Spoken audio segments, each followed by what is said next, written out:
What is it that Steve Jobs, Walt Disney, and Meryl Streep all have in common? Give up? They can all attribute their success largely to their own personal creativity. Whether it's building an empire around revolutionary new technology, creating colorful new characters for the world to enjoy, or flawlessly capturing an historical moment through the canvas of film. Creativity actually plays a larger role in most of our lives than many of us might think. According to a study from the University of Indiana, people that are more creative actually have better relationships, report greater happiness levels, are better with their finances, have higher energy levels, and are more confident.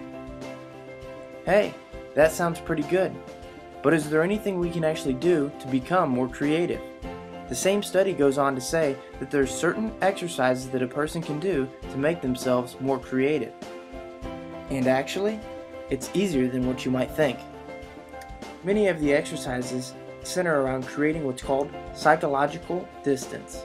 Psychological distance is really just a way of saying looking at things from another perspective. By examining a scenario from another's perspective, we can begin to broaden our creativity as it relates to that event. Let me give you an example. In Scientific American, they conducted a study in which they first asked participants to list normal modes of transportation. The results were almost exactly what you would think: boats, cars, airplanes, trains.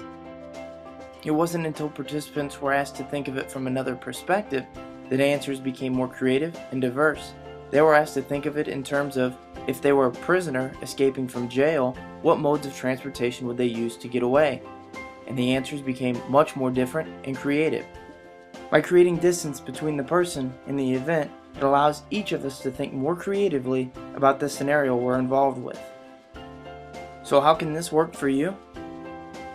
Take a current challenge, scenario, or event in your life and think of it from another person's perspective. Think of how someone else might view the same issue. For example, perhaps you're trying to figure out how to take some extra time for a vacation this year. Pretend that you're someone else. Pick someone specific. Maybe it's someone that you look up to. How would they make time? Be creative in how you think about it. By creating distance between yourself and the issue, you will begin to influence your own creativity in new and exciting ways.